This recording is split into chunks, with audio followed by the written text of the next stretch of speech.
चवीला शेंगदाणा विकाय चवीला शेंगदाणाच राहतं का? हां हे एवढं का बरं महाग आहे? ही अरे आरती आहे. राम राम. शोभा ब्लॉगमध्ये आपलं सगळ्यांचं मनपूर्वक स्वागत करते. मैत्रिणींनो, कशा आहेत तुम्ही? चांगले आहेत ना? चांगलं राहायलाच पाहिजे हीच मी देवाच्या चरणी प्रार्थना करते. तर चला, आज निघायचे आहे, मला माल आणायला जायचे आहे. दुकानातला पूर्ण माल संपलेला आहे मैत्रिणींनो. आत्ता वाजला आहे 1:30. ऊन झालं खूप. सकाळी लवकर जायचं होतं पण सकाळी जाणं नाही झालं.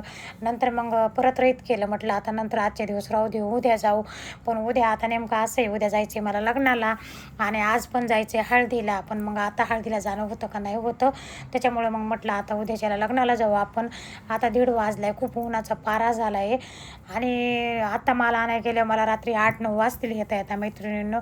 तर त्याच्यामुळे हळदीला काही जाणं होणार नाही. तर चला ठीक आहे, पटकन निघू. खाली येऊन थांबलेला आहे तो मुलगा एक माझ्याबरोबर येतो आहे. दीपक आणि त्याच्या पप्पाला दुकानातच ठेवलं, कारण नाशिक गेलं का मैत्रिणींनो तो खूप टाईम निघून.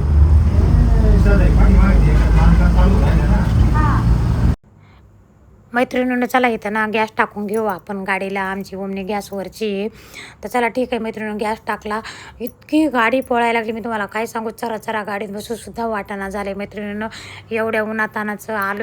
मैत्रिणीनं चला मी इथं थांबले एक ठिकाणी. इथं ना घाणा आहे आणि इथं घाण्यामध्ये खूप तेल भेटतात. शेंगदाण्याचं तेल आहे, खोबऱ्याचं तेल आहे, करडीचं तेल आहे. तर चला आपण करडीचं तेल घेऊ. चवीला शेंगदाणा विकाय चवीला शेंगदाणाच राहतं का? हां हे एवढं का बरं महाग आहे? ही बनत नाही ना लवकर, टिकत नाही लवकर. करडई पहिले भेटायला भेटायचे, आता नाही भेटत. आता नाही भेटत. आता नाही भेटत. चला आता दुसऱ्या वेळेस. तर चला मैत्रिणींनो, इथं मी थांबले मारुती चिप्स घ्यायला. इथं मारुती चिप्स भेटत येतं आमच्या दुकानात विकायला. मग मी आले का इकडं मी घेऊनच येते. असं कोणताच मी माल सोडत नाही की राहिला म्हणून. आता थोडीशी भूक लागल्यासारखी झाली तर म्हटलं पाणीपुरी खाऊ. थोडीशी पाणीपुरी खाल्ली. आलो आता आम्ही या मार्केटला. तुम्हाला मी मार्केट दाखवते. हे बाहेरून माल येतं, बाहेरच्या राज्यातून इथं माल येतं. पूर्ण खूप मोठं मार्केट आहे मैत्रिणींनो. चला मैत्रिणींनो, जिथून मी माल घेते त्यांना लिस्ट दिली सगळी. आता ते माल काढून ठेवते ना, मग तोपर्यंत म्हटलं मी आपण इकडं फळफ्रूट घेऊ. ह्या मार्केटला आले का मी फळफ्रूट इथूनच घेऊन जाते. इथं खूप स्वस्त राहते. तर फळं सगळे सफरचंद म्हणा, भरपूर काही राहतं स्वस्त.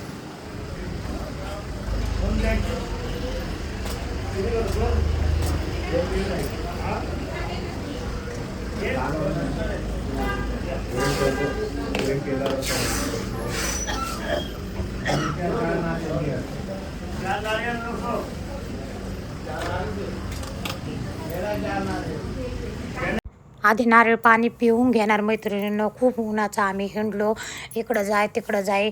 अजून एक 2 ठिकाणावरचा मी ते व्हिडिओ घेतलेलाच नाही, लक्षातच नाही राहिलं उन्हामुळं, काही सुचत नव्हतं. आज ना दादा दुकानात आहे, गाडीवरून घेऊन आले.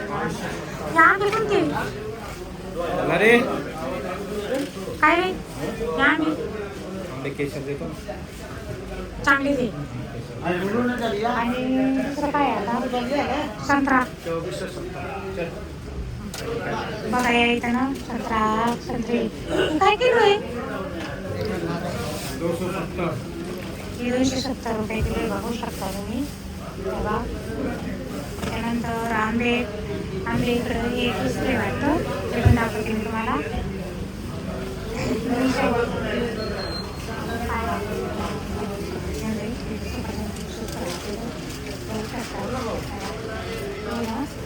आता मी 2 किलो घेणार आहे, कारण मी रोज एक सफरचंद खाते, त्याच्यामुळं ना पिंपळ हे आंबे. हे आंबे कोणते आहेत माहीत नाही. काय आंबा काय किलो? 250 रुपये किलो आहे हा आंबा. हो आता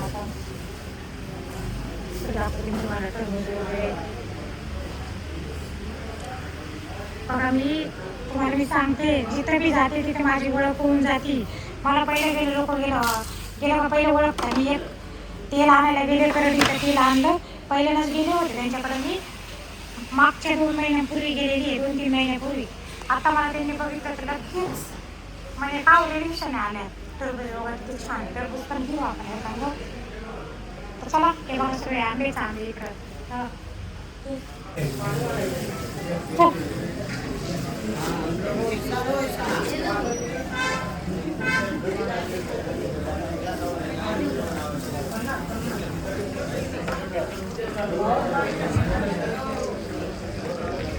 मी व्हिडिओ काढू लागले म्हणून ते हसू लागला वाटतं भैया. आता ओळख झालेली आहे, मी भरपूर दिवसापासून इथं येते ना, तर चला ठीक आहे. हे नारळ पाणी मैत्रीण तुम्हाला मी दाखवते. इथं मी घेतलं 45ला, आपल्या पिंपळगावात 70 का काय रुपयाला आहे. तर चला मैत्रिणींनो बघा, इथं 8 वाजले. एवढा मोठा माल त्यांनी काढला, भरला. मग आम्ही गाडी भरली, एका पोराला हाताखाली घेतलं, गाडीत माल बसाना गेला, टाचोटाच भरला. तर 9 वाजते ना आता आम्हाला येता घरी. मैत्रिणींनो चला मी आले बघा, आत्ता मला वाजले 9 येता मी म्हटलं होतं, आणि सकाळी जातानाच मला माहिती होतं मला 9 वाजणार येता. तेवढ्यात वैशूचा फोन आला, मला वाटाणाच आला होता. म्हणे आई आली नाही का तू अजून, हळदीला नाही येणार का? तर तिला म्हटलं येते मी आल्यावर, पण खूप थकलेले होते मैत्रिणीनं. तिला म्हटलं येते, पण मग आता काही मी जाणार नाही हळदीला, आता मी घरी जाणार आहे, गाडी उद्या खाली मैत्रिणीनं. चला मी आले, 10 वाजता घरी आले. तुम्हाला मी सांगते, तुम्ही बघितलं 1:30 वाजल्यापासून गेलेले होते मी. उभी होते, 5 मिनटं मला बसायला जमलं नाही, कुठं नाही चहा नाही पाणी. इतकं उन्हातानाचं, इतकी ओढणी गाडी, इतकी गरम लागायची, तुम्हाला मी काय सांगू. उन्हाच्या पाऱ्यातच गेले. 1:30 वाजता इतकं ऊन, 4-5 वाजता किती ऊन राहते. तर हे असे कामं राहतात मैत्रिणींनो.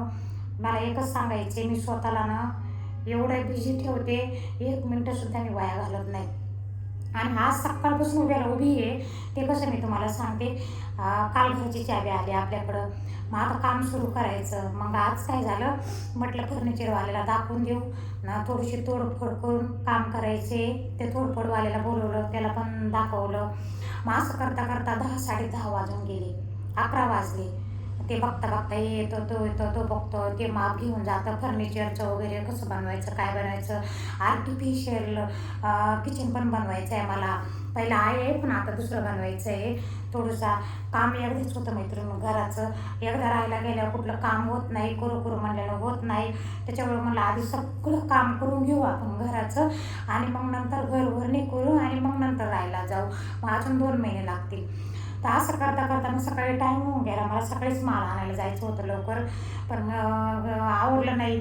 मग त्याच्यानंतर स्वयंपाक केला. मग त्याच्यानंतर आज हळदीला पण जायचं होतं, पण मग आम्हाला हळदीला पण जाणं झालं नाही आज, कारण 1:30 वाजता इथून गेल्यावर येता आम्हाला दुकानात येता आम्हाला 9 वाजले. तिथंच 8 वाजले होते मैत्रिणींनो. मग त्याच्यानंतर आले, आणि सकाळी आज दुपारी जेवण नव्हतं केलं, काही नव्हतं, थोडासा नाश्ता केला होता, त्याच्यावरच गेलेली मैत्रिणींनो. हे असे कामं राहतात माझे, मला जिम्मेदारी पार पाडावंच लागते. कारण काय होतं, दुकानातला सगळा माल संपलेला होता, खूप गिऱ्हाईक वापस जाऊ लागले, आणि त्याच्यामुळं ना म्हटलं आज जावंच लागणार आहे, आज गेल्याशी गतीच नाही. उद्या लग्नाला जायचं आहे, आणि मग म्हटलं उद्या लग्नाला गेलं माल कधी आणायचं, मग परवा गेले असते. त्याच्यामुळं असं राहते, अशी माझी कामाची मॅनेजमेंट राहते, असे माझे प्लॅन राहतात सगळे, माझे आधीच प्लॅन राहतात सगळे. उद्या काय करायचं, परवा काय करायचं, तेव्हा आपण कुठं वेळेवर जर काही म्हटलं ना, आता हे करून ते करू, काही होत नाही. मग माणूस पुढं जात नाही, त्याच जागेवर राहतं, खायचं आणि बसायचं. माझ्याकडे हे टाईम नाही. आज दिवसभर सकाळपासून उपाशी, कारण स्वयंपाक केला, जेवणसुद्धा गेलं नाही, 1:30 वाजला म्हणून तशीच निघाली मैत्रिणींना. तर असे कामं राहते, तर मला दम पटत नाही, मला कोणी म्हणणार नाही, बोलणार नाही. आणि आज नसते गेले एवढ्या उन्हातानाचं, तरी दीपक म्हणू लागला आई एवढ्या उन्हाचं चालली का? तर म्हटलं जाते, उद्या लग्नाला जायचं आहे, आज नाही गेले तर मग इतके गिऱ्हाईक वापस जाऊ लागले मालाचे. तर चला ठीक आहे, आता काही जेवण वगैरे केलं नाही, एक आंबा खाल्ला, आणि आता टरबूज चिरले, मी तुम्हाला ते दाखवते. टरबूज चिरले मैत्रिणीनं, आंबा एक खाल्ला. आता हे आंबे आहे ना, तुम्हाला मी सांगते, तिथं 220 रुपये किलो भेटले मला. केसरी तर किती माहीत नाही मला, मी काय अजून गेले नाही. सफरचंद आणले, हे नाशिकला गेले का मी तिथं स्वस्त भेटत म्हणून तिकडून आणतच राहते. संत्रे आणले, आणि इतकं भारी लागले. मी मागच्या वेळेस 2-3 महिन्यापूर्वी आणलं होतं बघा 1 लिटर, तर ते मला भरपूर दिवस गेलं. आता हे 800 रुपयाचं केलं, हे 2 लिटर कितीचं, 800 रुपयाचं. तर चला मैत्रिणी, याच्या भाज्या इतकं चवदार खमंग, हे घाण्याचं तेल आहे, त्याच्यामुळे मग मी आता गेले आटवून करून घेऊन आले. कारण मी आता दुकानातलं मला आवडणार झाले ते, दुकानातल्या तेलाच्या एवढ्या भाज्या काही चवदार लागणार, ह्या तेलाच्या खूप भाज्या चवदार लागायला. तर चला ठीक आहे मैत्रिणींनो, आता ना डोकं दुखायला लागले, व्हिडिओ करायचा होता, आता उद्या व्हिडिओ टाकायचा आहे ना, तर आता कंटाळा आला, आता आराम करते. उद्या सकाळी लवकर उठते आणि मग व्हिडिओ एडिट करते. तर मग उद्या सकाळीच व्हिडिओ एडिट करीन, टाकीन. आता खूप कंटाळा आला, आता थोडंसं पडून घेते, थोडंसं टरबूज खाते आणि थोडंसं पडून घेते. हां, आणि दुसरी गोष्ट मैत्रिणी तुम्हाला मला सांगायची आहे, आपल्या तोंडानं आपलं काही सांगू नये, पण मग आता मी नाही सांगितलं तर तुमच्यापर्यंत कसं काय येईल, तुम्हाला कसं कळवून की माझ्या लाईफमध्ये जीवनामध्ये काय काय होतं, मला कोण कोण वाचतं, कोण कोण मानतं. आणि माझ्या शिक्षणावरून आता सगळ्यांना मी व्हिडिओमध्ये सांगत राहते, माझं तिसरी शिक्षण झालेले तर लोकांना आश्चर्यचकित वाटायला लागले, आश्चर्य वाटते, कमाल वाटते लोकांना की तिसरी शिकलेली बाई ही एवढं सगळं करू शकते का. आणि जे आहे ते खरं, जे आहे ते सत्य तुमच्या समोर, याच्यामध्ये खोटं काहीच नाही. मला खोटं बोलायला, पहिली गोष्ट मला खोटं बोलायला काही आवडत नाही. असे माझं मैत्रिणींना तुम्हाला काही वाटो. आता एक आमच्या दुकानावरचं गिऱ्हाईक आहे, तिची मुलगी वसईला राहते मुंबईला, तर त्या शॅम्पू घ्यायला आल्या होत्या. तर ती म्हणे तिथल्या दुसऱ्या दुकानामध्ये इथंच घेऊन टाका त्या शॅम्पूच्या पुड्या. तर तिची मुलगी म्हणे नाही, ब्लॉगरच्या दुकानावर जाऊ चल. तर बघा आता मला लोक एवढं ओळखायला लागले, स्वतःची ओळख बनवा मी तुम्हाला सांगते. आणि आपण स्वतःची ओळख बनवल्याशिवाय आपल्याला कोणी ओळखणार नाही, दुसऱ्याच्या नावानं ओळखलं नाही पाहिजे. आपली मला स्वतःची ओळख बनवायला खूप आवडतं, सगळं काही मला स्वतःचं करून दाखवायला आवडतं. माझे दुकान, मी किराणा दुकान उभी केली तर माझ्या नावानं ओळखले जाते दुकान. मी तर तुम्हाला काही सांगू, माझ्या पोराच्या नाही, नवऱ्याच्या नाही, कोणाच्या नाही, काळेबाईचं दुकान. एवढे 5-5 वर्षाचे लेकर म्हणते तर काळेबाईच्या दुकानावर जायचं. तुम्हाला काय सांगू मी आता, तुम्हाला खोटं वाटत नाही. हे बाईचं पण खरं आहे, सत्य आहे, मी सत्य सांगते. आता यूट्यूबवर आता ती पोरगी म्हणे, तिची मुलगी वसईला राहते, काही शिकायला गेलेली. ती म्हणे आता बरोबर तुमची व्हिडिओ फील्डमध्ये येते तर मी तुमची व्हिडिओ बघते. म्हटलं माझी व्हिडिओ बघा. आता ती पोरगी मी कुठे एवढ्या वयाची बाई, 50 वर्षाची, आणि पोरीतून आपल्या वयात फरक राहतात. आपल्या वयालाच बघायला आवडतात व्हिडिओ, पोरीनाच बघायला व्हिडिओ आवडतात. तर तिची आई म्हणे माझी पोरगी कोणाची व्हिडिओ बघत नाही, पण तुमची व्हिडिओ नक्की बघते. तिला म्हटलं माझी व्हिडिओ बघून तुला ऐकून बोर होत नाही का. तिची आई म्हणे ऐकून बोर होत नाही, कारण तुम्ही जीवनात जे लाईफ सत्य आहे तेच दाखवता, तेच सांगता, त्याच्यामुळे मग बोर होत नाही. तर मैत्रिणी खरं सांगते, माझ्या जे जीवनात सत्य आहे सत्यच सांगते. मी किती कष्ट करते, किती मेहनत करते, आणि त्याचं फळ भेटतं मला, असं नाही की भेटत नाही. नेट साफ ठेवा, कर्म चांगले करत चला, आयुष्यात कधीच काही कमी पडत नाही. आणि वेळेला महत्त्व द्या, वेळ वाया घालू नका.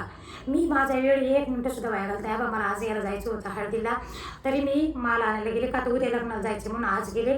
तर कोणता तरी म्हटलं एक कार्यक्रम सुटेल, एक तर हळद सुटेल, एक तर लग्न. तर म्हटलं हळद सुटू द्या, पण उद्या लग्नाला जाऊ म्हणून आज माल आणायला गेले. तर चला ठीक आहे मैत्रिणींनो, असं तुमचं प्रेम द्या मला, माझ्यावर असंच प्रेम करा. मी तुमच्यापर्यंत नवीन व्हिडिओ टाकत जाईन. तुम्हाला कशी व्हिडिओ आवडतात ते पण मला कमेंट करून सांगा, जर मी तशी टाकायचे प्रयत्न करत जाईन. तर चला ठीक आहे, व्हिडिओ जर आवडला तर सबस्क्राईब करा, लाईक करा, शेअर करा, कमेंट करा. भेटू आपण आता उद्याच्या व्हिडिओमध्ये. शुभरात्री, राम राम सगळ्या.